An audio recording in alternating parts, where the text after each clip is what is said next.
The night it happened was colder than anything I could remember. Vermont winters have a way of cutting through skin, but that night the cold felt like a living thing pressing into my chest. My stepfather Rick had been drinking since noon, his laughter and shouting echoing through the thin walls of our small house. By the time the clock neared midnight, the kitchen reeked of whiskey and stale beer. I had been in my room trying to block out the noise with headphones, but when I heard the crash of glass followed by my mother's sharp intake of breath, I knew I could not stay hidden. I walked into the kitchen and saw Rick's bloodshot eyes fix on me like I was the reason for all his failures. He stumbled forward, pointing a trembling finger at me. His voice was slurred but venomous. "Give me your card, Emily. You live under my roof. You pay when I say you pay." My mother, Susan, stood in the corner near the sink, her hands clasped tightly together, her eyes downcast. She said nothing. I swallowed hard. I had less than $300 in my checking account money I had been saving for textbooks. I shook my head slowly. "No, Rick. I am not giving you anything." Something in his face changed at that word. No. It was a word he was not used to hearing, especially from me. Before I could take another breath, his hand shot out, shoving me backward so hard my shoulder slammed into the doorframe. Pain burst across my chest. He came at me again, this time with fists. One blow to my ribs stole the air from my lungs. I gasped, my hands instinctively flying to my chest as if I could hold myself together. "You think you can disrespect me in my own house?" He snarled, his spit hot against my cheek. I tried to back away, but he grabbed my arm and yanked me toward the front door. My legs scrambled against the hardwood floor, but he was stronger, fueled by alcohol and rage. He wrenched the door open and with one violent motion hurled me out into the icy night. I hit the frozen porch steps hard, my knees scraping against the rough wood. A burning pain shot up my side as I rolled onto the ground. The shock of the cold stole what little breath I had left. I clutched my chest, my vision blurring. Air would not come. My throat convulsed, but it felt like my lungs had collapsed. I turned my head upward toward the doorway, searching for my mother. She appeared in the frame, her silhouette outlined by the warm light spilling from inside. For one brief moment, I thought she might rush to me, kneel down, place her hands on my face like she used to when I was sick as a child. But instead, she glanced quickly to the right and left, checking if anyone was watching. Her lips pressed into a thin line. Then, she quietly pulled the door shut. The latch clicked and the light vanished, leaving me in darkness and snow. My heart thudded irregularly against my ribs. Each gasp sounded like a rattle in my ears. I whispered, "I can't breathe," but my words were swallowed by the wind. My body trembled violently, my fingers clawing at the icy ground for stability. Then another sound broke through the night. The squeak of a screen door opening across the street. Mr. Henderson, my 70-year-old neighbor, stepped out in his heavy coat. A retired police officer, he still carried himself with authority. His eyes widened as he saw me collapsed on the steps. Without hesitation, he pulled his phone from his pocket. The small red light of his camera blinked as he lifted it, capturing everything. "Stay still, Emily. I am calling 911, he said firmly, his voice steady in the darkness. I wanted to answer, but the words would not come. The only thing I managed was another strained gasp as my chest rose and fell against the snow. In that moment, the world shrank to two sounds, the ringing in my ears and the calm voice of the man across the street, telling the dispatcher what had just happened. As my eyes fluttered shut, I thought about the last image I had seen of my mother. Not her rushing to save me, not her shielding me from Rick's blows. Just her face half lit by the hallway lamp eyes hard with fear of shame before she closed the door on her only daughter. My name is Emily Carter, and I was 20 years old when that night happened, a night that would burn itself into my memory and mark the beginning of the end of my silence. I was a second-year student at a community college in Vermont, studying business administration because I thought someday I might open a small cafe of my own, a place where people could feel safe and warm, unlike the house I was forced to live in. To cover tuition, I worked part-time at a coffee shop called Maple Roast, a little place with brick walls, a bell on the door, and regulars who asked for me by name because I remembered their orders. I lived with my mother Susan and my stepfather Rick in a small house that once felt like home when my father was alive. My dad died in a car accident when I was 13, and after that, everything changed. My mother married Rick 2 years later, a man who owned a construction company, loud, confident always, with a whiskey glass in his hand. To the outside world, he looked like a hardworking blue-collar success, but inside the walls of our home, he was a storm that never passed. People often ask why I did not just move out, and the truth is simple. I did not have the money. Rent in town was high, tuition kept climbing, and every paycheck I earned went toward school books and gas for the old Honda I drove. My mother controlled my health insurance, and many of the official papers still had her signature tied to them. To break away without her support would have left me without coverage, and that frightened me more than I admitted back then. On top of that, Rick had ways of keeping me tied down. He would threaten to tell my professors that I was unreliable, threaten to show up at work and cause a scene, or remind me that I had no family except him and my mother. He would say, "Where would you go, Emily? Who would take you in?" And I had no answer because fear kept my voice locked inside. Rick was not always physical. Most days, it was his words that bruised more than his fists. He would belittle me in front of my mother, call me lazy, even when I worked double shifts, demand the tips from my apron as though I owed him for a roof over my head. He would stand in the doorway at night after drinking and rant about how ungrateful I was, how he had saved my mother from loneliness, and therefore I should be grateful to him. And every time I tried to resist, my mother's voice would cut through the room, calm but sharp, saying, "Don't shame us, Emily. People are watching." Those words became her mantra, her shield, her excuse for every time she turned her eyes away. I had tried to leave once, staying with a friend after Rick shoved me during an argument, but my mother came to pick me up and begged me to come home. She said she could not handle Rick alone, that if I stayed away, the neighbors would talk, and she cried until I felt guilty enough to return. So I went back, telling myself I would endure quietly until I finished school and saved enough to be free. What my mother never knew was that by then I had begun to document everything. I took photos of bruises before they faded, saved receipts that did not add up, copied down words from overheard phone calls. I hid these scraps of evidence in a folder under my bed, labeled in the most ordinary way possible so Rick would never open it. It was the only power I had, the secret collection that proved I was not crazy, that the life I was living was not normal. I kept telling myself that someday I would use it, but until that night, I never imagined how quickly someday would arrive. When I look back now, the 6 years I lived under Rick's roof feel like a blur of fear, silence, and tiny rebellions that no one ever saw. He came into our lives when I was 14, 2 years after my father's funeral, when my mother was still fragile and desperate for someone to lean on.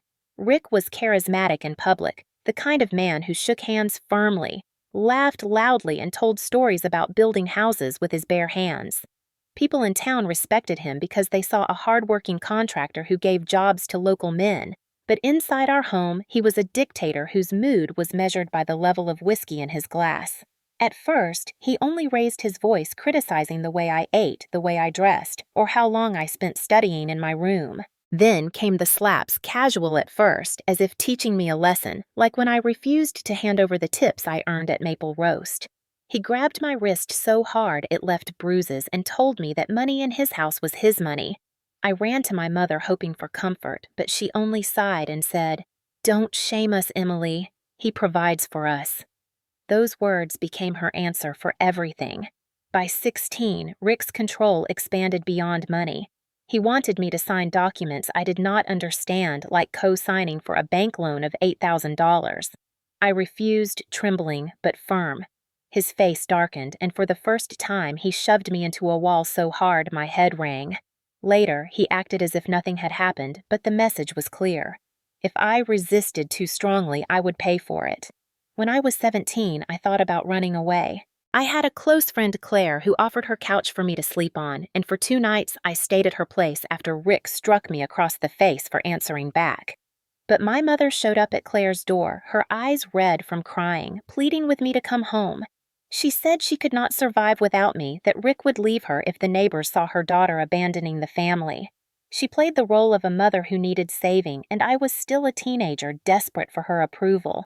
I went back hating myself for the weakness but unable to abandon her. Rick seemed pleased with his victory, and my mother seemed relieved, but I felt more trapped than ever. Over time, I learned to adapt. I kept my head down, worked my shifts at Maple Roast, and tried to keep my grades up in school. I avoided confrontation with Rick when I could, but inside, I was quietly collecting proof. Every bruise I photographed in the bathroom mirror when the house was quiet. Every suspicious receipt I found on the counter I tucked into a folder. Every cruel voicemail I transferred onto an old USB drive. I did not know what I would ever do with this evidence, but having it made me feel less powerless. It was my invisible weapon, my insurance that someday the truth would come out. The hardest part of those years was not Rick's rage, but my mother's silence. When I was younger, she had been my safe place, the one who braided my hair and kissed my forehead before bed. But as Rick's grip on the house tightened, she seemed to retreat into herself, hiding behind a mask of politeness and keeping up appearances. She wanted the neighbors to think we were a normal family, that her new husband was a provider and protector. When he shouted, she lowered her eyes. When he struck me, she told me to be quiet. And when I begged her to stand up for me, she whispered, "Don't ruin this family, Emily. People are watching." Those words became a knife that cut deeper than Rick's fists ever could. People often ask how I endured it for so long, why I did not leave the moment I turned 18. The truth is that independence is not as easy as stepping out the door when you have no money, no health insurance, and no safe place to go. I worked part-time, but tuition drained my earnings. Rent for even a studio apartment in our town was out of reach. Rick reminded me constantly that without him and my mother, I was nothing, and the frightening thing was that part of me believed it. He made sure I felt small, trapped, and dependent. Still, there were moments of defiance. Once, when he demanded my tip money, I gave him a fake envelope filled with coins while I hid the real bills inside a textbook. Another time, when he tried to take my debit card, I told the bank it had been stolen and ordered a new one, keeping the account hidden from him. These small acts of resistance kept me sane, even though they carried the risk of his wrath if discovered. By the time I turned 20, I had developed a strange dual existence. At school and at work, I was Emily the diligent student and friendly barista, the girl with a quick smile who remembered how each customer liked their coffee. At home, I was Emily the silent daughter, careful with every word, watching the man who ruled the house with fear and drink. The contrast wore me down, but it also sharpened my awareness. I started to see Rick not just as a bully, but as a man crumbling under his own lies. I overheard him bragging to his friends about jobs he never finished, about money he claimed to have. I noticed bills piling up, phone calls he ignored, and late notices that he shoved into drawers. The picture of a successful contractor was just another mask like the one my mother wore at church. Underneath everything was rotting. My backstory is not one of sudden violence, but of years of erosion of dignity chipped away piece by piece. It was the slow tightening of a grip that left bruises on my skin and scars on my mind. I learned to live with the constant hum of fear, the knowledge that at any moment a wrong word or glance could ignite Rick's temper. And I learned that my mother, the woman who should have been my shield, had chosen instead to stand behind him, convincing herself that silence kept us safe. What she never realized was that her silence condemned me to years of torment. All of this built the foundation for the night when everything changed. I was not a passive victim. I had been preparing in small ways, gathering evidence, building courage even as I endured. The years of backstory explain why I stayed, why I seemed to accept the unacceptable. I was not waiting for rescue. I was waiting for the moment when I could prove that what I lived through was real, and that proof would one day be my escape. That night in winter, when the door shut in my face and the cold wrapped around me like a shroud, was the breaking point of a story that had been building for years. It was the collision of 6 years of abuse, silence, and survival, and it was the night the world would finally see what had been hidden behind closed doors. It happened on a Tuesday night in late December, the kind of night when the cold seemed to slice through walls and the windows rattled with every gust of wind. I had come home from a long shift at Maple Roast exhausted, but relieved to have made enough tips to cover a small part of my tuition bill. All I wanted was to warm up some leftover soup and finish an essay due the next day, but Rick was already waiting in the living room, the air thick with the sour smell of whiskey. He was sitting in his recliner boots, still muddy from work, a half-empty bottle on the table beside him. My mother sat across the room in her best church sweater, stiff and silent, her hands folded tightly in her lap. The TV was muted, but the glow cast eerie shadows across the room. "Where's your card?" Rick slurred, his eyes glassy but hard. I froze, clutching my backpack against me. What card, I asked, though I already knew. He slammed his fist on the armrest. "Don't play dumb with me, girl. Your credit card. The one with the limit I know you've got. I need it tonight. Contractor fees, supplies. You live under my roof, you help pay the bills." His words were laced with venom, but I forced myself to stay calm. "It's my money, Rick. For school, for my future. I can't give it to you." My voice trembled, but I stood my ground. He laughed, a sharp, ugly sound. "Your future. You think you have one without me. You're nothing without this house, without your mother. Don't forget who puts a roof over your head." My mother shifted in her chair, but said nothing, her lips pressed into a thin line. I glanced at her silently, begging for support, but her eyes slid away. "I'm not giving you my card," I repeated, stronger this time. The room went very still. Rick's face turned the dangerous shade of red I had come to dread, veins pulsing at his temples. He stood up slowly, his large frame looming over me, and before I could step back, his hand whipped across my face, the sting immediate and hot. My backpack fell to the floor with a thud, spilling books and papers. He hit me again, harder this time, and I stumbled backward, my shoulder slamming into the wall. "Ungrateful brat," he growled, spittle flying from his lips. "After everything I've done, you think you can say no to me?" I tried to steady myself, tried to breathe, but the blows kept coming. He shoved me toward the door, his grip iron on my arm, and I cried out from the pain. My mother finally stood, her heels clicking against the floor, but instead of stepping between us, she whispered urgently, "Rick, please." "Not tonight. The neighbors might hear." He ignored her, yanking the front door open with one violent pull.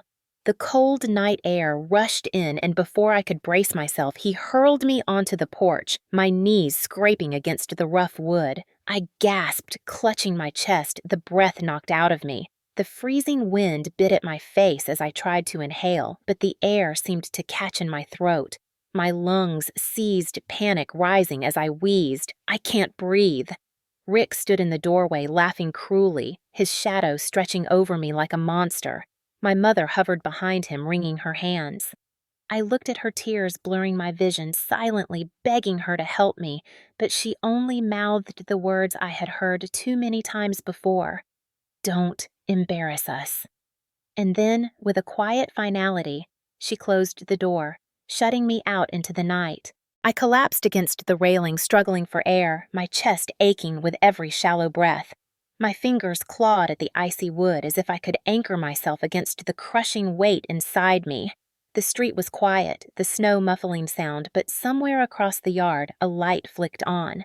The creak of another door broke the silence, and I saw Mr. Henderson, our 70-year-old neighbor, stepping onto his porch in a heavy coat. He squinted through the darkness, then froze when he saw me crumpled on the steps. Without hesitation, he pulled a phone from his pocket and pointed it in my direction, recording everything as he shouted, "I'm calling 911. Stay still, Emily." His voice was firm, the voice of a man who had once worn a badge. Rick cursed under his breath and retreated inside the door, slamming shut, but it was too late. The camera had caught enough, and the emergency call had already been placed. I tried to call out, but the words came as broken gasps. My body shook violently, half from cold, half from shock. Within minutes, I heard sirens in the distance, growing louder until red and blue lights painted the snow. Paramedics lifted me gently, their voices calm but urgent. One checked my pulse, another placed an oxygen mask over my face. "She's in distress," I heard one say. "Possible cardiac event. Let's move." I caught a glimpse of Mr. Henderson still filming his face, grim with determination, as if to say he would not let this be buried in silence like all the other nights. My mother never came out to see me taken away. The curtains in our living room remained drawn, the lights dimmed, as if she wanted to erase the scene from existence. But I felt something shift inside me as the ambulance doors closed. For the first time, the violence had not been hidden. For the first time, there was proof beyond my own bruises. The inciting incident was not just the beating, not just the betrayal of my mother shutting that door. It was the collision of all those years of silence with one undeniable fact: the world was finally watching. As the sirens wailed into the night, I realized that this was not just another episode of abuse I would bury. This was the spark that would ignite everything to come. The fluorescent lights of the emergency room blurred above me as I was wheeled in the oxygen mask fogging with every shallow breath. The paramedics spoke in clipped tones, but I caught fragments that chilled me: chest trauma, oxygen deprivation, near arrest. My body trembled under the thin blanket, not just from the cold, but from the realization that I had come terrifyingly close to something irreversible. A nurse took my vitals with brisk efficiency, then guided the gurney into a curtained bay, where a doctor with tired eyes and steady hands introduced himself as Dr. Simmons. He listened to my lungs, checked the bruising along my ribs, and ordered immediate scans. Within minutes, machines hummed around me, monitors pinged, and I felt the weight of electrodes on my chest. When the tests were done, he returned with a grave expression. "Emily, you're lucky," he said, his voice calm, but carrying the weight of truth. "You sustained blunt force trauma to your chest. Your breathing difficulties were a sign your heart was under stress. Another few minutes outside without oxygen, and you could have gone into full cardiac arrest." His words landed like stones, and for a moment I could not speak. I had always thought Rick's violence would leave me with bruises or broken bones, but never imagined my heart could be pushed to the brink. Dr. Simmons handed me a report and said, "We are required to notify law enforcement when an assault victim arrives with injuries like yours. An officer will come to take your statement. For now, rest. You're safe here." Safe. It was a word I had not felt in years, and even now it felt temporary, fragile. Later that night, the curtain rustled, and in stepped a familiar figure bundled in a heavy coat. Mr. Henderson. His phone was in his hand, and his eyes were steely. "I told you I called 911. He said gently. "But I also recorded everything. Him throwing you out, you gasping for air, your mother shutting the door. The police already have the video." I felt tears sting my eyes, not just from gratitude, but from the flood of validation. For so long I had endured in silence, doubting whether anyone would ever believe me. Now there was proof undeniable and raw. Mr. Henderson sat beside the bed, his voice low. Men like him, they count on silence. They thrive because no one sees what happens behind closed doors. But tonight, the world saw. His words wrapped around me like armor, and for the first time, I began to believe justice might be possible. When Officer Daniels arrived, he asked careful questions while noting every detail in his report. I told him what happened from Rick demanding my card to my mother's whispered betrayal. He listened without interruption, occasionally glancing at the medical report Dr. Simmons had provided. "We have the neighbor's video," he confirmed. "It matches your account. This will go to the district attorney."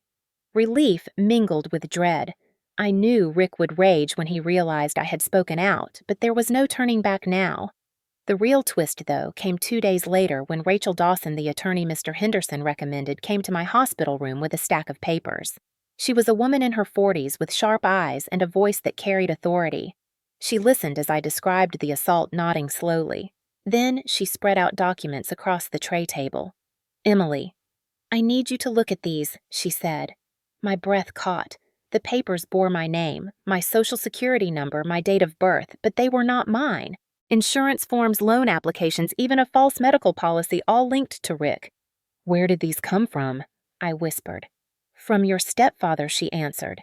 "It appears he has been using your information to open accounts and secure coverage. He even listed you as a co-insured on a health plan tied to his company. Forgery and insurance fraud on top of assault." The room spun. I remembered the times he had demanded my signature, the times I had refused.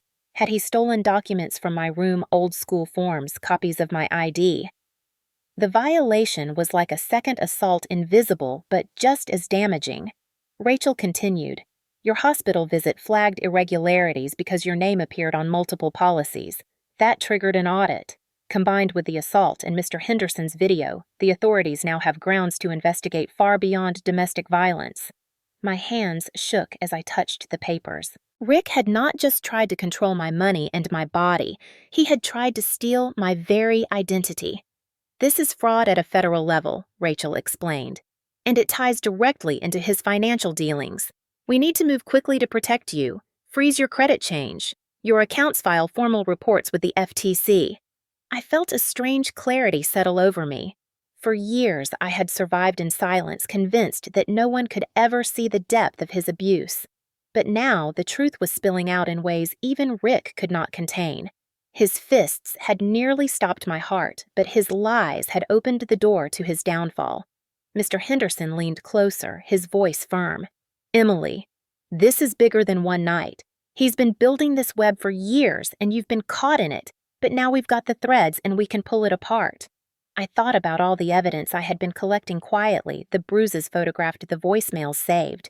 Combined with this paper trail and the neighbor's video, it painted a picture that could no longer be ignored. The twist was not just that I had survived the beating.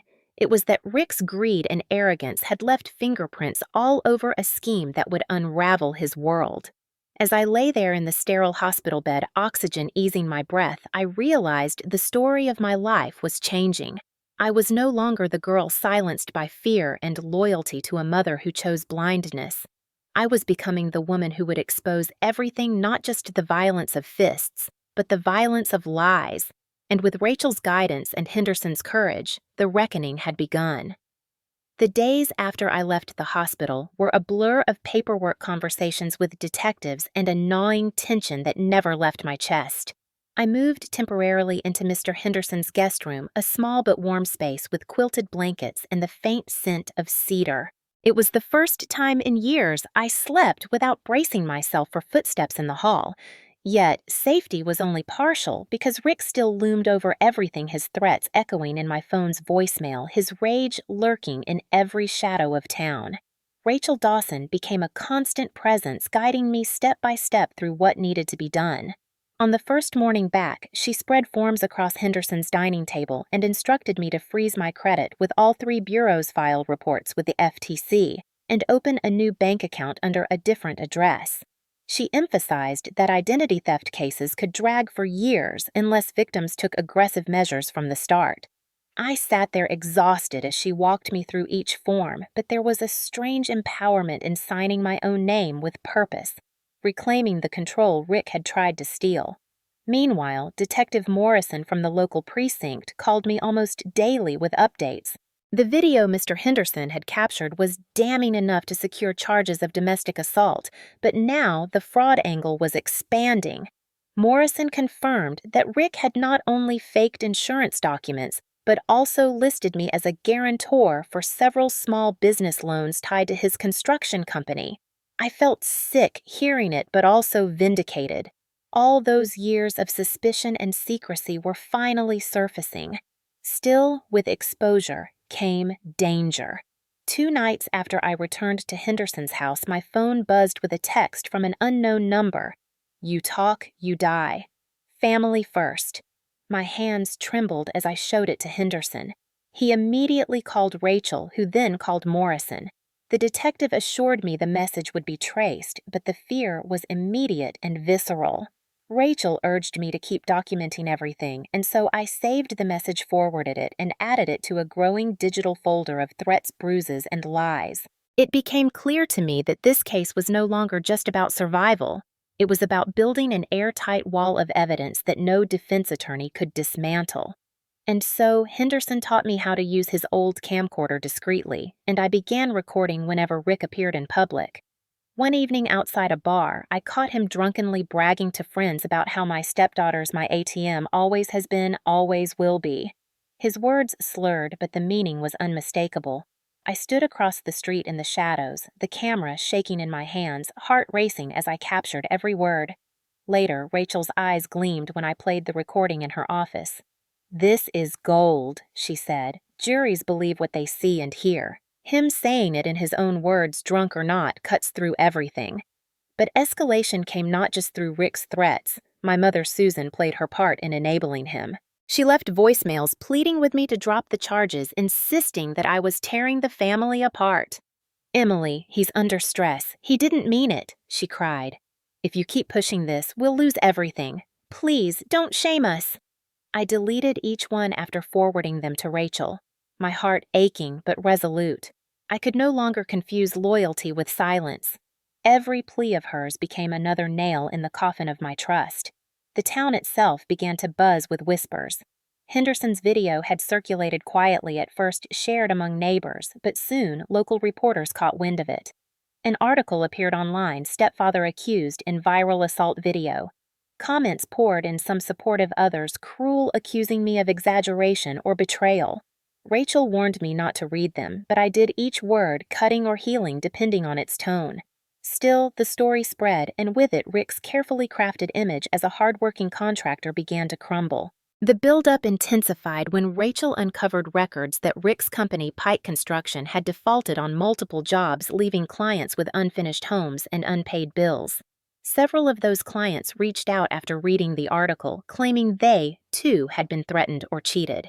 Rachel began weaving these stories into a broader narrative. Rick was not just a violent stepfather, but a con man whose empire was built on fraud. As the case expanded, so did the threats. One afternoon, I returned from school to find Henderson's mailbox smashed and spray paint scrawled across his fence, "Snitches burn." My stomach dropped, but Henderson only muttered, "He's desperate." Police documented the vandalism, but fear became my constant companion. Even so, the evidence pile grew. Dr. Simmons provided a detailed medical report stating explicitly that I had nearly gone into cardiac arrest due to the trauma of the assault. He agreed to testify if needed. A forensic analyst confirmed the signatures on the fraudulent insurance forms had been traced from my old-school documents. And Rachel uncovered bank records showing suspicious payments funneled through Susan's account withdrawals that matched the timeline of the fraudulent loans. Each discovery added a new layer to the case, painting Rick not as a flawed man, but as a predator who used both fists and paper to destroy lives. Yet the most powerful escalation came unexpectedly. One Friday night, Henderson handed me his phone with trembling hands. "Emily, someone sent me this." It was a video clip clearly taken inside the bar where Rick often drank. In it, he leaned over a table boasting to a group of men, "That girl thinks she's free. She's mine. Always has been. I built her life. I can tear it down. Family doesn't betray family." One of the men laughed, but another looked uneasy, glancing toward the camera. The clip ended abruptly, but it was enough. It proved Rick saw me not as a daughter, but as property, a resource to exploit. I sat frozen, watching it again and again, the bile rising in my throat, but Rachel's voice was steady when I played it for her. "This isn't just evidence. This is his undoing." He handed us the key. Meanwhile, Susan continued to unravel. When she realized the police had begun investigating her accounts, she showed up at my campus one afternoon frantic and disheveled. She grabbed my arm outside the library and begged, "Please, Emily, don't do this. They're asking questions about me. If Rick goes down, I go down too. I'm your mother. You can't let that happen." Her desperation might once have softened me, but not anymore.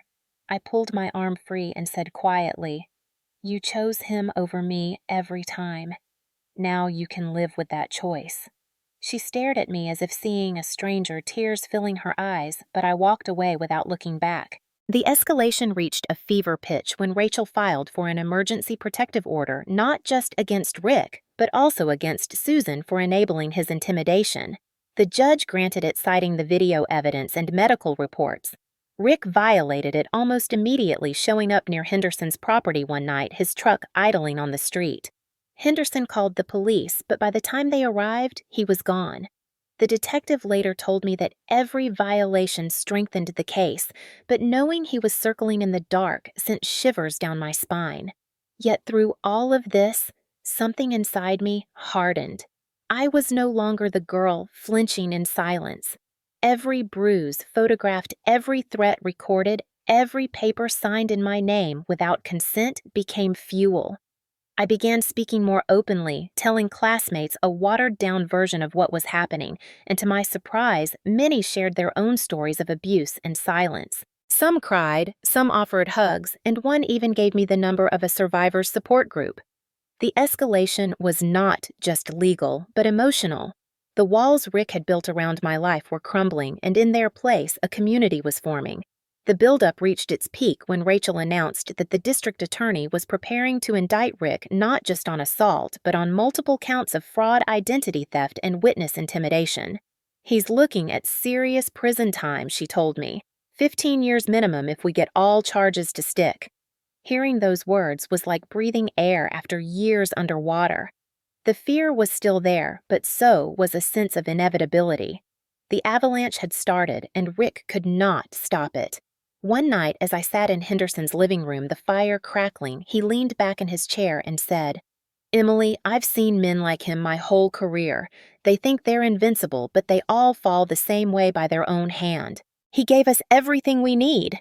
His certainty steadied me. The escalation had been terrifying, exhausting, but also clarifying. For the first time, the story was not just about what Rick did to me.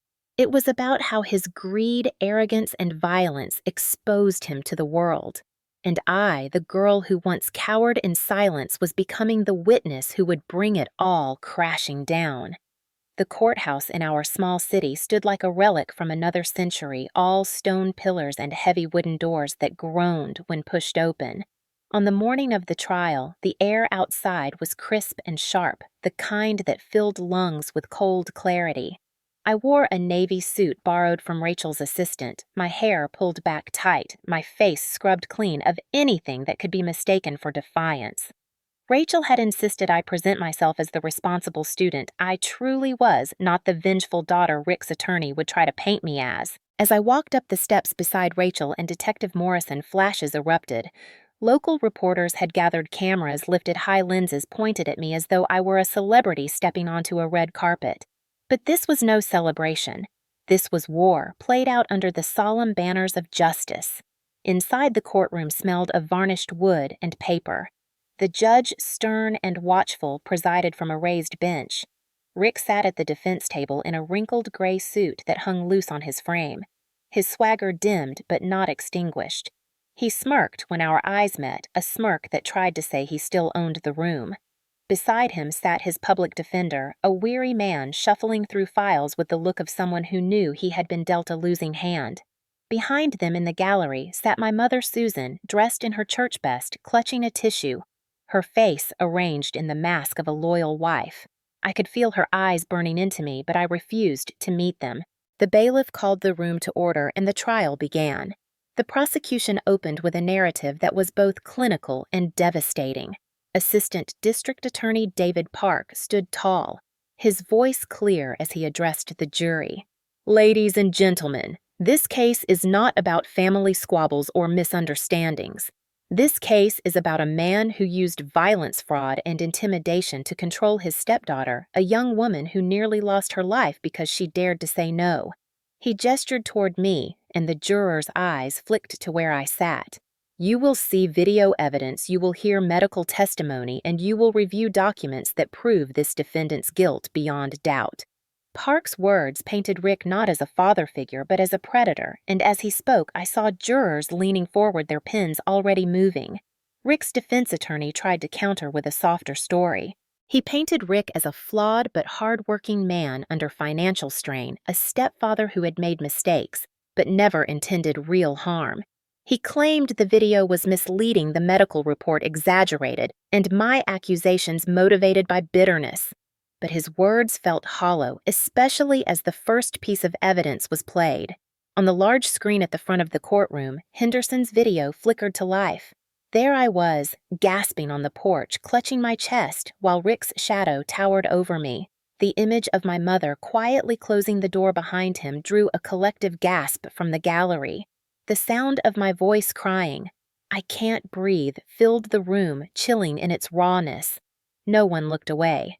The jurors shifted uncomfortably, some glaring openly at Rick. He tried to maintain composure, but I saw his jaw tighten, his knuckles white as he gripped the table. Next came the testimony of Dr. Simmons. He described my injuries in precise detail, explaining how the trauma to my chest had nearly caused cardiac arrest. His calm, authoritative tone left no room for doubt. "Another 10 minutes without oxygen support, and she might not be here today," he said, glancing at me briefly. The jurors scribbled furiously. Then Rachel stood her voice sharp as steel and submitted into evidence the fraudulent insurance documents bearing my forged signature. A handwriting expert testified that the signatures had been traced from old-school files. The jury was shown side-by-side comparisons, the uncanny sameness that betrayed forgery. Rachel followed with financial records linking Rick's company to fraudulent loans accounts funneled through Susan's name and payments made to a bank employee who had already pled guilty. Piece by piece, the puzzle formed into a damning picture. Rick's fraud was not sloppy, but it was arrogant, and arrogance left trails. I took the stand on the third day. My palms were slick with sweat, but Rachel had prepared me with countless mock cross-examinations. I swore to tell the truth, sat tall, and told my story. I spoke of the years of abuse, of the night he demanded my credit card, of his fists, of my mother's whispered betrayal. My voice cracked at times, but I held steady, refusing to let fear silence me. Park guided me carefully, his questions direct but gentle, allowing me to explain without drowning in emotion. At one point, he asked Emily, "Why didn't you leave sooner?" The courtroom was silent as I answered, "Because I couldn't afford to, because my mother held my insurance, because every time I tried, she pulled me back, telling me not to shame us. I stayed because I was young, broke, and alone. But staying doesn't mean I agreed to be abused. It means I was trapped." My words hung heavy in the air, and I saw jurors nodding. Then came the defense's turn. Rick's attorney rose and tried to twist my story. He asked why I collected evidence if not out of spite, why I hadn't reported sooner if it was so bad, whether I exaggerated to gain sympathy. "You're suing him civilly as well, correct?" he pressed. "So isn't it true you stand to gain financially from his conviction?" I steadied myself and replied, "What I'm trying to gain is my life back. Money won't erase what he did, but holding him accountable means he can't do this to anyone else." The attorney tried again, but his voice faltered in the weight of the evidence. When Rick himself took the stand, the drama reached its peak. He leaned forward, attempting to charm the jury with the same bravado he had used in bars and job sites. "I'm no saint," he admitted, "but I never tried to hurt her. She's making me out to be a monster because I expected her to help the family. Family takes care of family." Park's cross-examination sliced through his performance like a scalpel. He played the bar recording where Rick bragged that I was his ATM. "Is that your voice?" Park asked.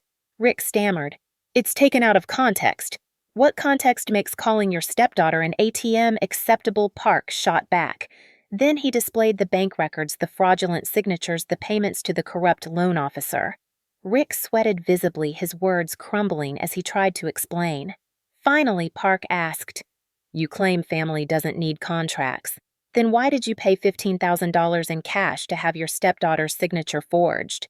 Rick opened his mouth, then closed it, trapped in the snare of his own lies. The silence was devastating. Susan was called as a witness next, her hands trembling as she swore to tell the truth.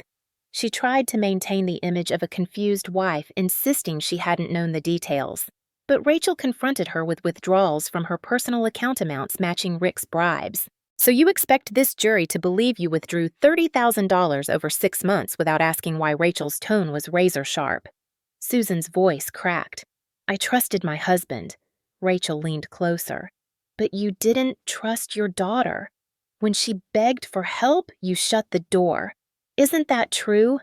Susan dissolved into tears, but the jury's faces remained unmoved. Outside the courthouse, the case had already exploded. The video had gone viral online hashtags like #JusticeForEmily and #SilentNoMore, trending across platforms. Reporters packed the courthouse steps each day demanding comments, while opinion columns dissected the case as a symbol of hidden domestic abuse in America. Neighbors who once ignored my bruises now spoke publicly, admitting they had heard shouting, seen shadows, but hadn't intervened. The tide of silence was breaking, and Rick's name was now synonymous with cruelty. Inside, the prosecution continued to hammer the case. Witnesses lined up at the handwriting expert, the bank manager who had locked the forged documents, the teller Leah, who testified she saw Rick meeting privately with the corrupt loan officer. Each testimony stacked another brick onto the wall that trapped Rick. His defense attorney tried to object, tried to sow doubt, but the narrative was overwhelming. By the final day, tension gripped every corner of the courtroom. Park delivered a closing statement that cut to the bone. This man thought he could control his family with fists, with threats, with fraud. He thought silence would protect him. But silence broke the night Emily cried out that she couldn't breathe and the world heard her. Now, you, the jury, must ensure that silence never returns. The defense tried to salvage dignity, pleading that Rick was a man under pressure, that prison would destroy him, that family disputes should not be criminalized. But the jurors' faces were stone. They filed out deliberated for less than 4 hours and returned with a verdict that shook the room. Guilty on all counts. Domestic assault, fraud, identity theft, conspiracy, witness intimidation. As the clerk read each charge, I felt the weight of years lift from my shoulders. Rick's face drained of color, his smirk replaced by fury. He turned toward me, lips forming silent threats, but the bailiffs were already cuffing him, leading him away. My mother collapsed into sobs, but I did not move to comfort her. She had chosen her side long ago. Reporters swarmed the steps as we left, cameras flashing, microphones thrust forward. Rachel read a prepared statement, but when a reporter asked me directly what I wanted others to know, I answered from the heart. That silence is not protection. That family does not mean submission. That if you're suffering behind closed doors, you are not alone. There is a way out, and there will be justice. The crowd erupted in questions, but I walked past them, Henderson at my side, Rachel close behind. The showdown was over, but its echoes would reverberate for years. The trial had not only convicted Rick, it had exposed the rot of a man who thought fear was stronger than truth. It had shown the power of a neighbor's courage, of a video that pierced silence, of a daughter who refused to be erased. And as I stepped into the cold winter light, I knew this was not just my victory. It was a message to every victim who had been told not to shame their family, not to speak out. The message was clear. Speak, fight, breathe, because silence helps abusers, but truth destroys them. The verdict had been read, and the gavel struck, but the real fallout came in waves that rippled through every corner of my life and the community around us. Rick was remanded immediately. No bail, his wrists in shackles, as marshals dragged him from the courtroom, yet his presence lingered like smoke after a fire. The local news led every broadcast with headlines about the viral video that had sparked a reckoning. Stepfather convicted in viral assault case flashed across screens, and my name, once hidden behind silence, now stood in bold print. Social media blazed with commentary strangers across the country, sending messages of solidarity, survivors sharing their own stories, hashtags multiplying. To justice for. Emily trended for days, accompanied by screenshots of the video that had first captured my collapse on the porch. The clip had been replayed so many times that even in sleep, I could hear my own broken voice crying out for air. While the world discussed my survival, Rick's empire of lies collapsed in spectacular fashion. Pike Construction, once touted as a dependable local contractor, was revealed to be riddled with fraud. Clients came forward with stories of half-finished projects, stolen deposits, and threats of violence if they dared complain. Investigators froze his accounts, seized assets, and shut down the company. The men who once drank with him at bars distanced themselves, denying ever knowing the depth of his schemes. His reputation turned to ash overnight. My mother's fall was quieter but no less devastating. When the financial documents tying her to Rick's fraud were made public, the mask of a loyal wife cracked. Neighbors whispered not with pity but with disdain. She knew, they said. She must have known. Our church, where she once sang in the choir, distanced itself, murmuring about accountability. Her house, the one Rick had once paraded as proof of success, went into foreclosure after the bank pursued restitution. I heard she moved into a small rental across town, away from prying eyes, away from the community she had once sought so desperately to impress. She called me once more, her voice weary and defeated. "Emily, I lost everything. Are you happy now?" The question sliced through me, but my answer came without hesitation. "I didn't take anything from you. You gave it away the moment you chose him over me." I hung up before she could respond. That conversation marked the end of whatever remained between us. The wider community, once content to look away from bruises and whispers, now confronted its own silence. At Maple Roast, customers I barely knew approached to squeeze my hand, offering hushed words of support. Some admitted they had suspected something was wrong but didn't want to intrude. Others told me they admired my courage. The support was healing but bittersweet, for I couldn't help but think how many nights might have been different if someone had stepped in sooner. Still, I accepted their words because silence had been broken, and that mattered more than blame. Meanwhile, Rachel orchestrated the civil suits with the precision of a surgeon. Rick's fraud meant years of unpaid debts and ruined credit for others, and now, with his conviction, restitution claims poured in. The house my mother once clung to was sold to pay victims the rental properties liquidated, and even her modest retirement account drained.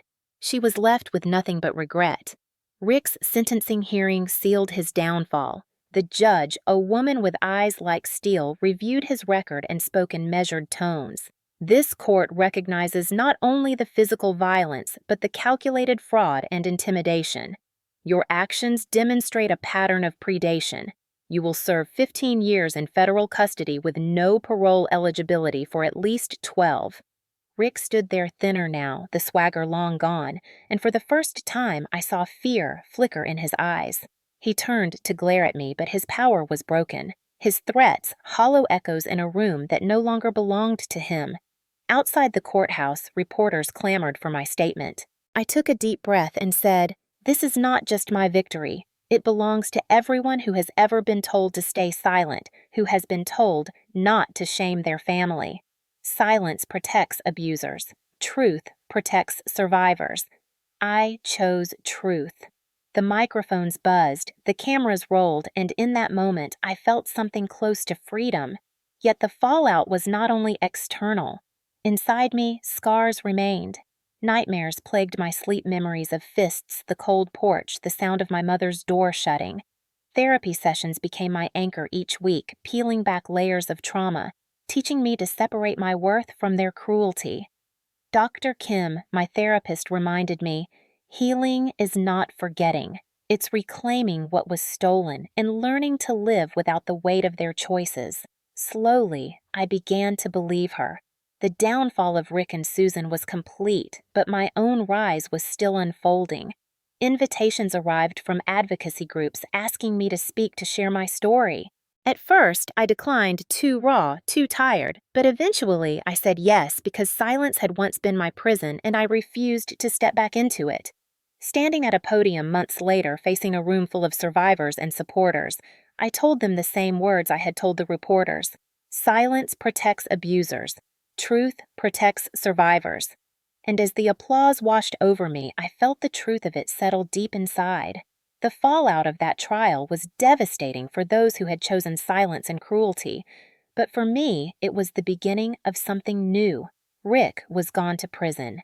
Susan stripped of her illusions, and I was free, not unscarred, but unbroken.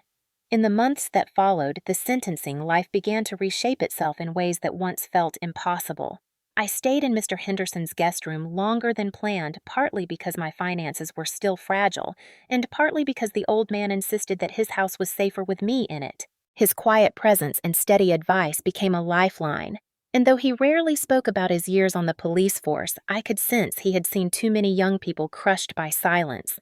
Sometimes over mugs of coffee at his kitchen table, he would say, "Emily, you've got more strength than you realize. Don't let their shadows keep you from walking in the sun." I carried those words with me to campus, where I returned to classes after a short leave. Walking across the quad, I no longer felt like the invisible student hiding bruises under sweaters. Professors nodded to me with respect, classmates whispered encouragement, and a scholarship fund for survivors of domestic violence awarded me a grant that eased the burden of tuition. For the first time, I felt education was not just an escape plan, but a genuine path forward. At Maple Roast, the cafe that had been my refuge customers welcomed me back with warmth. Some left notes tucked under tip jars, others simply said they were proud of me. My boss promoted me to shift supervisor, trusting me with responsibilities that gave me confidence. In the evenings when I locked up the shop and breathed in the scent of roasted beans, I felt grounded in a way I never had at home. Therapy remained a cornerstone of my healing. Dr. Kim encouraged me to face the trauma not as something to erase, but as something to integrate into my story. She taught me grounding exercises for the nights when nightmares of the porch threatened to choke me, and she guided me through letters I wrote but never sent to my mother, pouring out anger and grief onto paper. With time, the panic attacks lessened, the tightness in my chest eased, and I began to believe I could live without bracing for the next blow. Yet healing was not linear. Some days grief hit hard, like when I passed a mother and daughter laughing together in the grocery store, or when I stumbled across old family photos hidden in a drawer at Henderson's house. The ache of betrayal was deep, but instead of drowning me, it reminded me of what I deserved and had been denied: love without conditions, loyalty without fear. Slowly, I built new forms of family. Henderson, with his gruff humor and protective instincts, became like a grandfather filling a role I hadn't known I needed. At school, I joined a survivor support group where young women and men shared stories that mirrored my own. Sitting in that circle, I realized I was not alone, and each time I offered encouragement to someone else, a piece of my own heart stitched back together. Out of these conversations came an idea that soon blossomed into something bigger than I imagined. With the help of a classmate studying communications, I launched a podcast called Silent No More. At first, it was just me speaking into a borrowed microphone about my story, about the trial, about what it meant to live through betrayal and violence. But soon, survivors from across the country reached out asking to share their experiences. Episodes grew from one voice to many, and within months, the podcast had thousands of listeners, people hungry for truth and connection. Each download, each message from a listener who said, "You gave me courage," became fuel for my recovery. As the podcast grew, so did media interest. Articles appeared in state newspapers, then national outlets. From victim to advocate. Emily Carter's Fight for Justice read one headline. At first, the attention overwhelmed me, but Rachel reminded me that visibility could be power.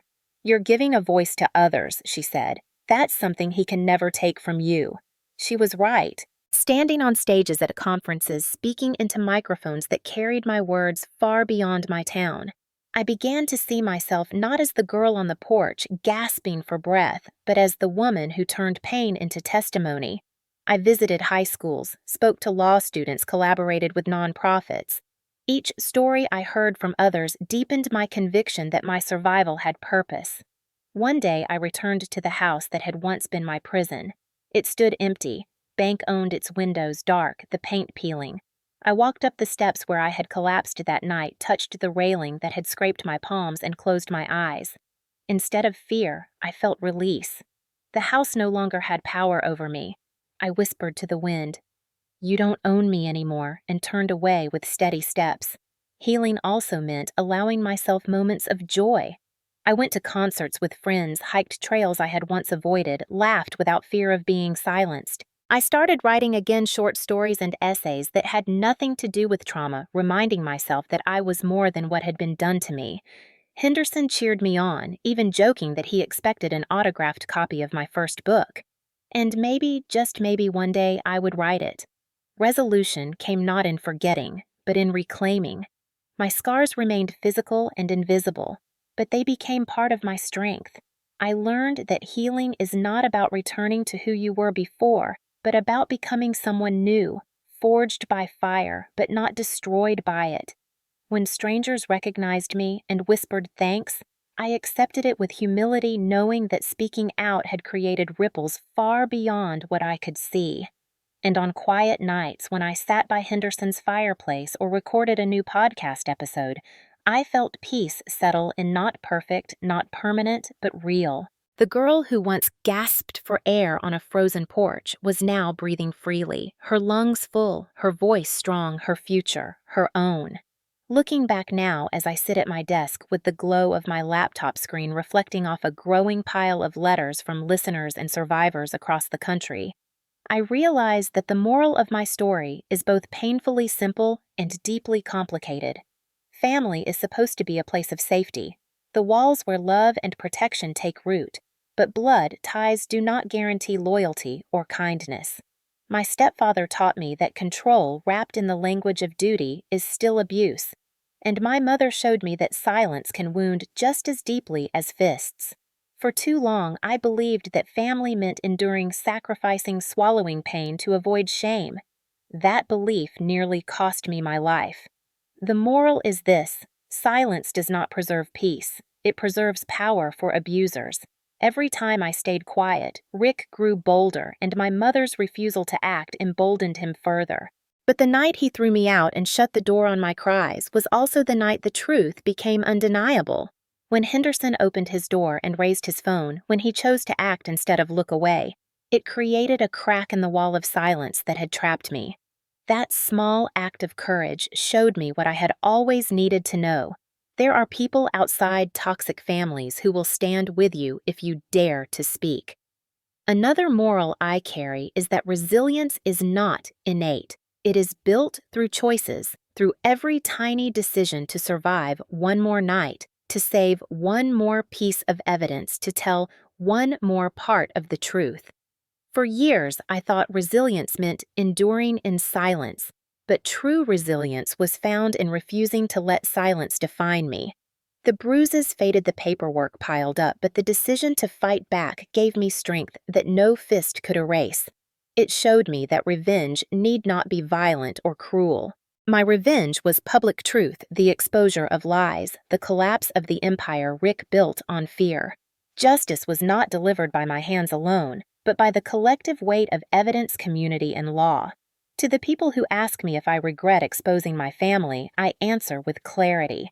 I do not regret saving my own life. I do not regret pulling down the facade that hid his crimes. What I regret is that I ever thought my suffering was necessary to keep a family intact. A family built on silence and violence is not a family. It is a cage. Another lesson I want to share, especially with anyone who feels trapped as I once did, is that documentation matters. For years, I hid away photos of bruises, receipts that didn't make sense, recordings of his slurred threats. At the time, it felt like a desperate grasp for sanity proof for myself that I wasn't imagining it. But those scraps became the backbone of a case that dismantled a predator's lies. If you are enduring abuse, know this: evidence is power. It can turn whispers into undeniable truth. It can transform fear into action. I also want to speak to the bystanders, the neighbors, the friends who suspect but stay quiet. Henderson's decision to film that night changed everything. Imagine if he had looked away like so many others had before. My story might have ended differently. If you see something, if you hear something, if your gut tells you something is wrong, act. Call record, check in. You may never know how much one act of intervention can save. To those who share my story online, who tag it with #Justice for Emily, or send me messages saying I inspired them to leave, know that you are the reason I keep telling it. Each time I press record on my podcast, I imagine the young woman sitting in her bedroom with headphones on, crying silently because she finally hears someone else describe her pain. I imagine the older man who regrets not stepping in when he saw his neighbor bruised. I imagine the mother who realizes she must choose her child over her partner before it is too late. These are the people I speak to, and they are why my voice matters. To my American audience, especially those over 50 who follow my story with the weight of decades of experience, I say this: your generation has power. You know what it means to stay silent for the sake of appearances, but you also know the cost of that silence. Use your wisdom to guide the younger ones to break cycles before they repeat. Share your stories, your scars, your survival. Because when silence ends, healing begins. And to everyone listening, I end with a call to action. Do not let my story be just another headline or another video that goes viral for a week and fades.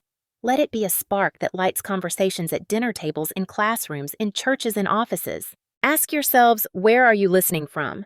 Do you know someone enduring what I endured?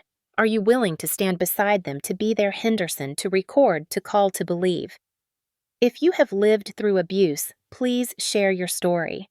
You do not need to name names or relive every wound, but sharing is how silence loses its grip. Silence helps abusers, not families. Every story told chips away at their power and builds a wall of collective strength for survivors. Comment with your story, your location, your voice. This is how community is built. Like, subscribe, share.